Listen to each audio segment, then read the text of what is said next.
Hey, everybody, it's Scott Steen with winnersandwhiners.com, bringing you our weekly UFC show, taking a look at the UFC card for Saturday night. What is this? And Puncher's Picks or something?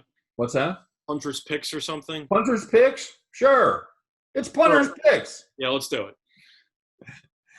Hey, it's Punter's Picks. There you We tried to come go. up with the name last week, and I think that's the name we arrived upon, and then we just never used it again. So, All right. Well, and then for those of you that have never heard that term, a punter is a kind of a British word for a better kind of a is a certain kind of sports better. By the way, this is Scott Reichel, everybody. You know Scott. yeah. How's it going, everybody? Yeah. A punter is just a better. Is he more of a square better? I don't know. But you got an octagon with punching, so I feel like it's a pretty good term to use. All right, there you go. We're taking a look at I don't know what is this? This is a UFC Fight Night. It has the very classy name of UFC on ESPN 15. Okay, Isn't that a name? Isn't that something else? That's a name right there. That's something, all right. We've It's got yeah. no pay-per-view on this one, so that'll be nice. Based on who's actually on the card, it probably shouldn't be a pay-per-view. So, yeah, not bad. Not the best card in the world, but we'll start off with the take a look at the prelims here, Scott. A lot of unknowns, and it wasn't. I'm glad to know that it wasn't just me. You and I were talking like a lot of guys you've never heard of, and I know you follow this sport. I follow the sport a lot. There are a couple guys I have heard of through maybe one fight, but for the most part, no. I do. I've got one great nickname that I want to talk about. What do you have anything in the Valiev Jones fight here that you want to go over? Well, Jones is taking this fight on short notice, which is why Valiev is such a huge favorite. I think Valiev's going to win. Unfortunately, I have no props available because a lot of the sportsbooks have not added them because his opponent Jones accepted this fight a couple days ago. Yep. So it's kind of a last-second switch. And making his UFC debut, if I'm not mistaken. Timmer's pretty good as an overall fighter. If you want to actually look at his overall record, he's 16-2 in his career. And he's going up against a guy who wasn't expecting to fight and had basically less than a week notice. So I think Timmer's just going to win. Carlton minus against Matthew Semmelsberger. Any interest in that? I find this fight very fascinating. No place personally. I think there is some value on Semmelsberger, potentially as an underdog. I think that fight's more of a coin flip. But, Carlton's 10-1, 6 wins by knockout. He's been pretty solid.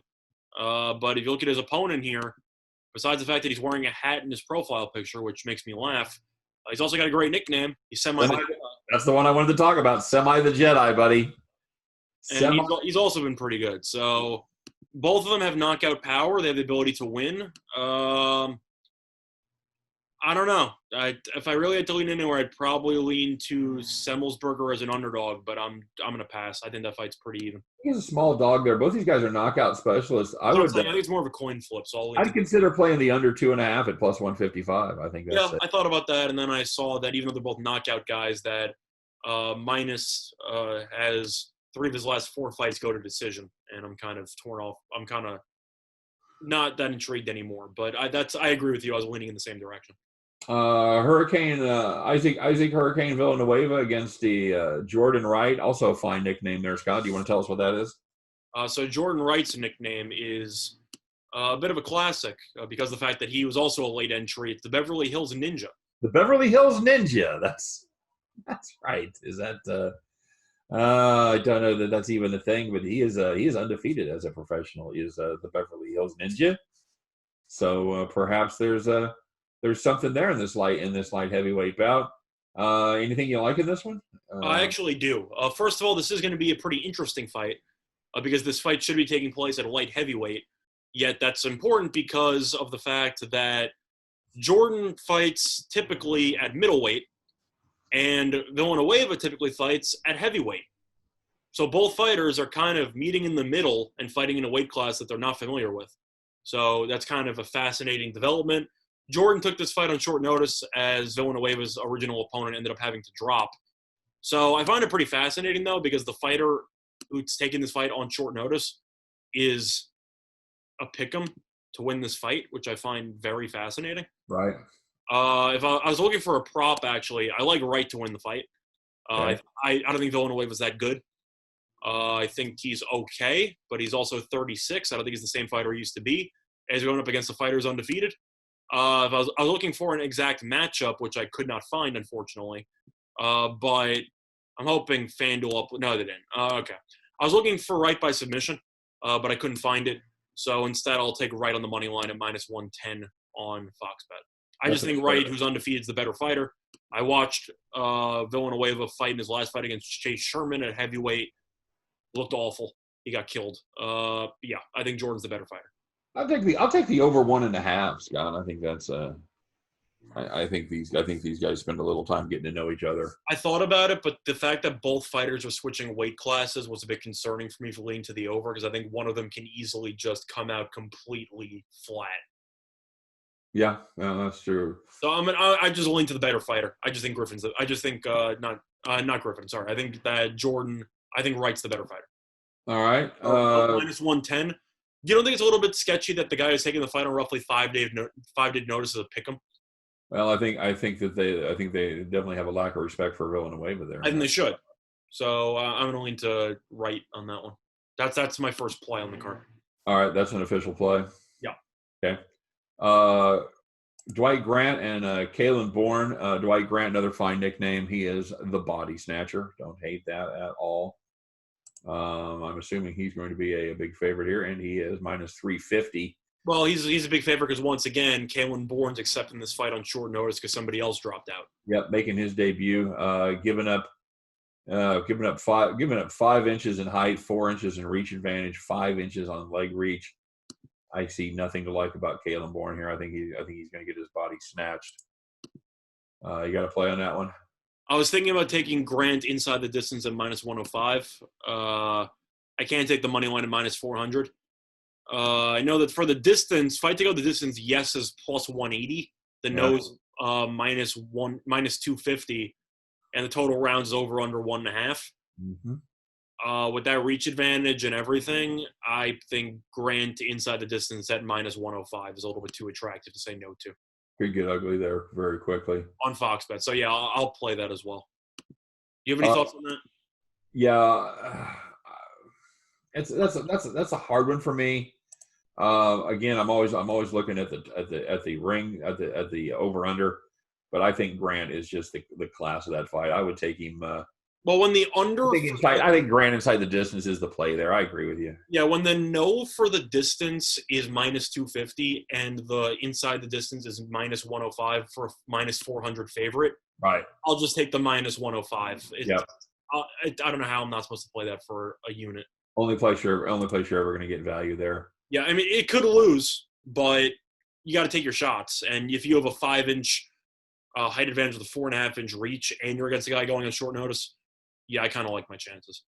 We got Austin Hubbard, who's a fine nickname of Thud, against Joe Selecki, who sounds like the guy that your sister's friend is dating. She's going out with Joe Selecki now. Oh God, that guy, Jesus. Yeah. Yeah, I'm trying to find odds here. I like that. It's pretty even actually. I like that online, but I hate the fact that Selecki's a small favorite, -127, +107. This one is really, really expected to go the distance here, Scott. Yeah.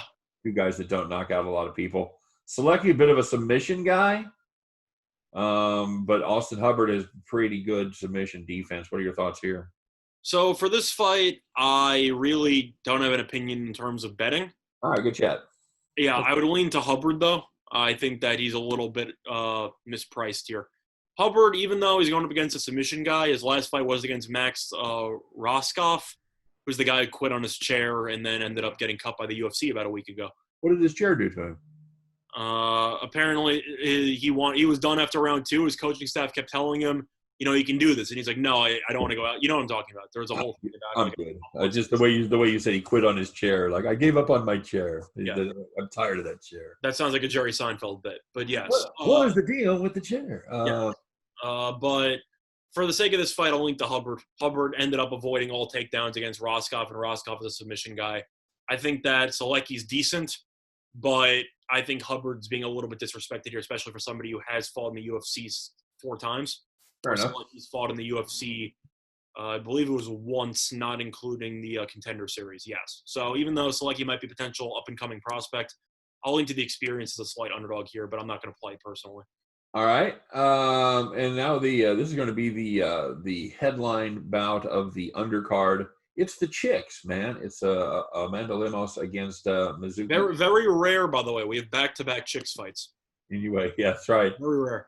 Inoue here, minus 132. I'm just going to be very honest. I had never heard of either fighter before going into this one. And I follow a lot of MMA. I never heard of either of these people. Good enough. Amanda Lewis, big knockout person. She's had 9 professional fights, 71% of them have ended by knockout. So, and Mizuki is the submission specialist with Scott. Is this a good chance to play the under here on this fight at plus 175? We'll get a positive value here that one of these ladies can take care of business. Well, first of all, on a side note, I was looking at Lemos's resume, and I saw her last fight. She submitted Miranda Granger, and I had to confirm that Granger's nickname would be Danger, because I feel like that's kind of what you're required to do. It is Danger. So, it's a complete side note, nothing to do with the fight, but her nickname is what I thought it would be. Anyway. It wasn't like the Park Ranger or something. Yes, I was hoping it would be Danger, and it was. So, fair enough. But looking at this actual fight, I find the line pretty interesting, if I'm being completely honest here, because I looked at this fight, and I thought Lemos would be the favorite, looking at the resumes of both fighters. Right. Lemos is 7-1-1, pretty good knockout power, going up against Mizuki. Mizuki is a submission specialist, so I can understand why there's some value there, and she's lost by decisions a decent amount. But she's only been in one UFC fight, and her first UFC fight came by split, so it wasn't like she won in an impressive fashion. And Lemos is not afraid of punching people in the face repeatedly. I kind of agree with you. I think there's some value on the under, but I'm not going to play it personally, but I'd lean to the under. How about Lemos inside the distance? Oh, what's that at? I don't know. I was hoping you'd know. I can find that out. I was hoping you had it in front of you. Lemos distance is plus 340. I don't hate that. That's not bad. So I might take the under to cover a possible submission, and I think I would just lean to the under, because Mizuki, based on the price, makes it sound like she's just going to win by submission, or she has a good chance to. So I think the under. What do you say, 2.5? Yeah, it is under 2.5. Yeah, at plus about 180. Yeah, it sounds like good value. I'm not going to play it, but that sounds like a decent way to spend your money. Okay, good. All right, let's move on to the main card. Daniel Rodriguez and Takashi Sato, two Japanese fighters going back to back there. Scott, how often does that happen? It depends on what order you're looking at, because I thought there was another women's fight next, but I've seen conflicting orders. Should be a very close fight. I don't really have any opinions on the actual fight. I think this is a pretty close matchup. I remember both of their last fights. Sato ended up beating a last-second replacement in roughly 40 seconds. I watched the fight. He killed him. And Daniel Rodriguez also beat a replacement in his last fight. Don't really have many thoughts. I'm going to pass. I think this fight's pretty even. What should Daniel Rodriguez's nickname be, Scott? I feel like I once knew this and I forgot. What are they all? It's if your name is Rodriguez, what's your nickname? I have no idea. D-Rod, dude. It's D-Rod. I'm thinking Sandalon. I'm thinking the Jet. I'm like, I don't know anybody else nicknamed the Jet. I went to a different place there when you asked me about the nickname. Takashi Sato is, of course, 10 is his nickname. All right, let's move on. Let's move on. I guess if I had to lean anywhere, I would lean to the underdog, because I think this fight's pretty close. But I'm not really interested. You can get Sato at plus 166. That's what I'm saying. I think that this fight's pretty close. I'd lean to Sato, but I'm going to pass. All right. And okay, so now it's more chicks, man. By the way, Daniel Rodriguez has a tattoo on his chest that says "Love it or hate it." I don't know what that means. That sums up my opinions on tattoos. Shayna Danger Dobson going against Agapova, Maria Agapova. Yeah, Agapova, I had money on her in her last fight. I had her winning by knockout against – was it knockout or submission? I had her winning by submission. Against Cyphers. She absolutely killed her. Yeah, I think Agapova could be a future champion. Well, this is the biggest mismatch of the night, at least as far as the odds makers are It should concerned. be. Agapova is going to kill her. Yeah, minus 1,500. 1.5 is your number right there. Considering the fact that her opponent, she's 9-1, her opponent's 3-4. Yeah. I think Dobson's going to die. Yeah, my play on this fight is going to be Agapova round 1, minus 118 on Fox Bet. I think it's in and out very quickly. Could be even a minute if I really had to break it down. I think Agapova is going to absolutely embarrass her publicly. And I was hoping that they would have a custom bet on Fox Bet of fight to end in 60 seconds, and they do. So I will take fight to end in 60 seconds for a bonus play. I'm like 0 for 5 on these, but all it takes is 1. Fight to end in 60 seconds, plus 850. Okay. So right. I'm getting somebody who's minus 118 in the first round. I'm going to play that, and I'm also going to play Agapova fight in 60 seconds at plus 850. All right, very good. Your thoughts on that? I think that's good. I think that's a solid play. I think anytime you have somebody that's a prohibitive favorite at minus 1,500, I think there's a good chance it could end in the first minute. I think that's, again, like you said, it just takes one. You're 0 for 5, but if you're 1 for 6, you're up money. I still like the value on it. So you're giving me somebody who's minus 1,200 against a person with a losing record. Yep. And it's roughly even money to win in the first round. Yep. And I've seen Agapova fight. She just will fly at you. I think this is going to end very quickly, and I think that I'm going to have to send flowers to Dobson in the hospital after this fight. All right, Marcin Percinio against Mike Rodriguez is going to be your next fight there, Scott. Another light heavyweight bout. Let's see. Rodriguez is the favorite in this fight. Rodriguez is a pretty big favorite, minus 227, plus 192. Terrible nickname for Mike Rodriguez. Slow Mike. I know. I can't believe he's not Emrod. It should be Emrod, absolutely. Both of these guys are heavy hitters. Rodriguez has an 8.5-inch reach advantage, Scott. Any way to overcome that? Well, the main issue I have, the main reason why I think Rodriguez is going to win is because of the fact that Percinio has not fought since 2018.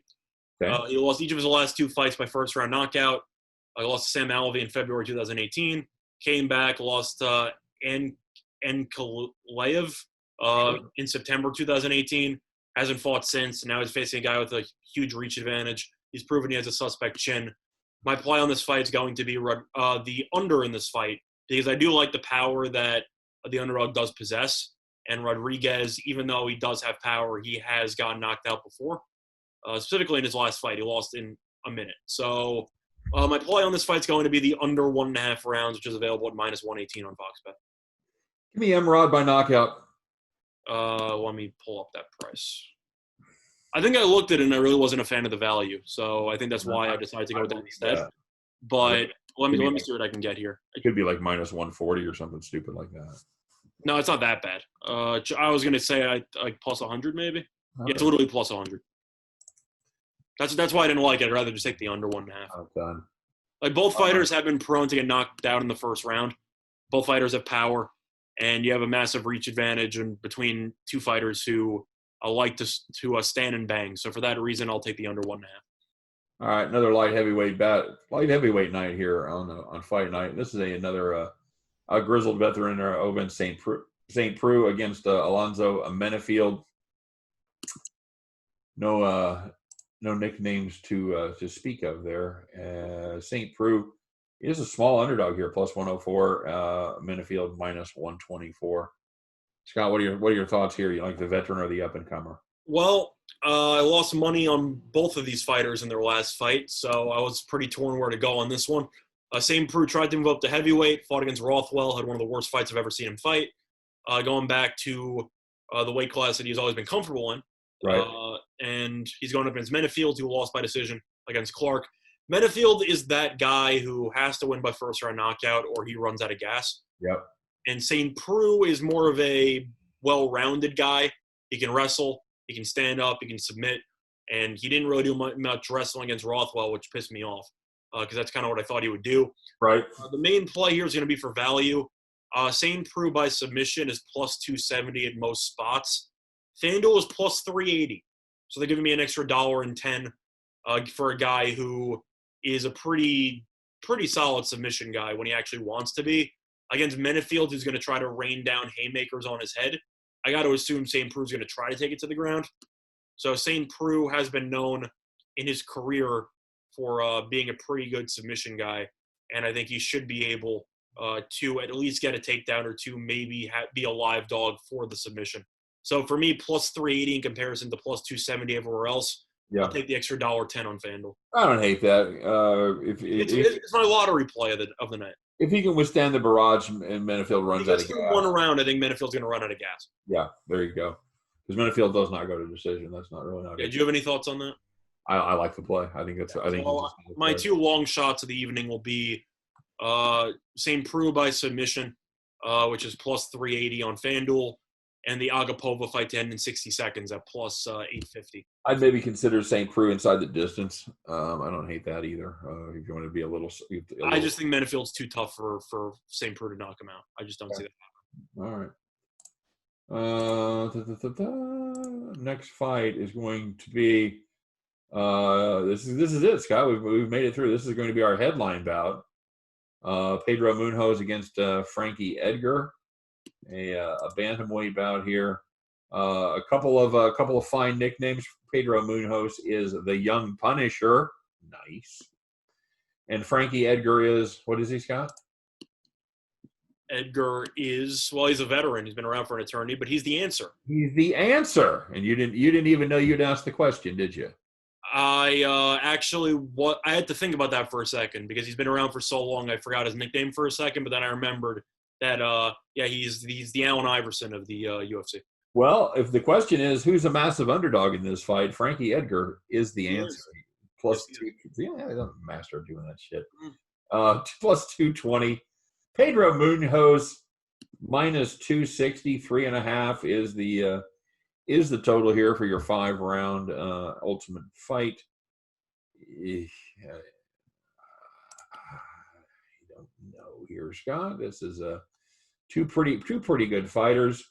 Edgar's way over the hill. If you want to just go based on where he used to be, Edgar used to be champion, and now he's 38.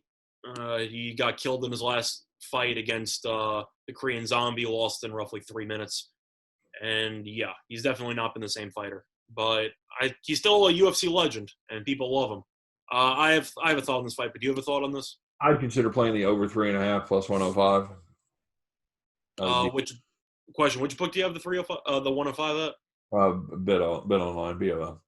All right, so my play on this fight is the over 3.5 rounds at plus 105 on Bet Online. I found plus 100 at some other books, and apparently you have plus 105, so that's going to work out for me. Okay. Main reason why Edgar has been known, despite the fact that he's been struggling lately, losing 3 of his last 4, he has always had a very solid chin.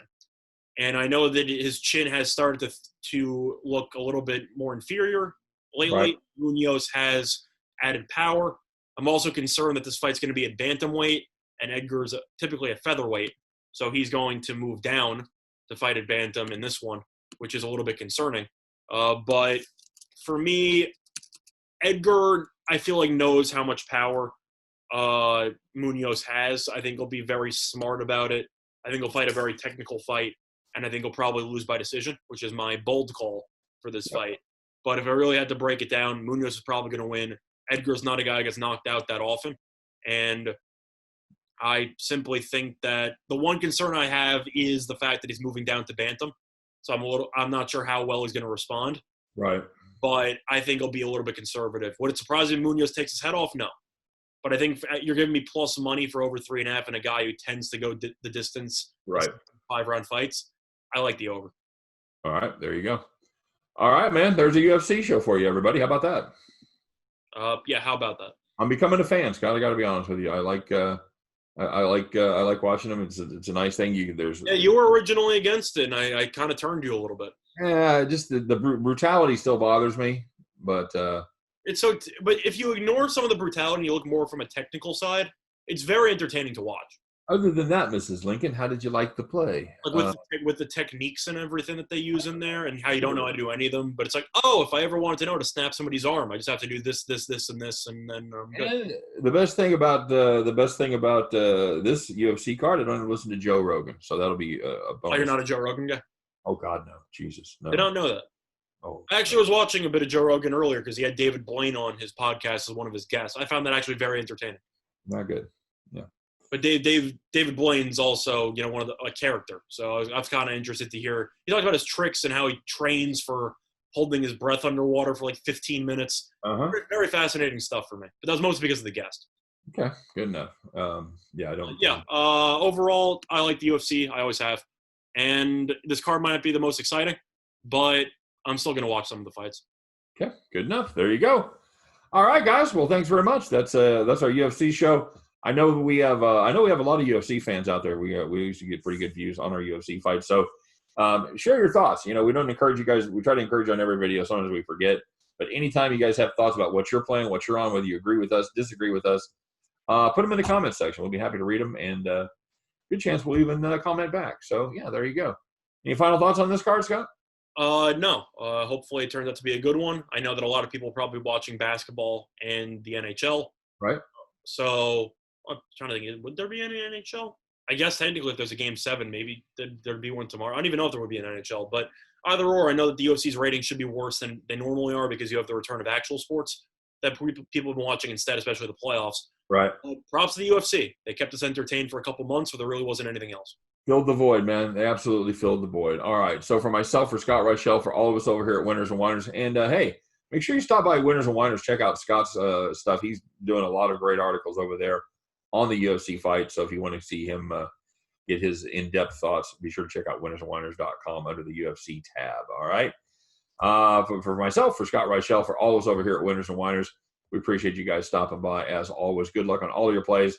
Have fun this weekend. It should be a nice weekend. Get out there and get some fresh air and have a little fun, everybody. It's time. It's time to have some fun. All right, take the lid off this bad boy. All right. You guys have a great day.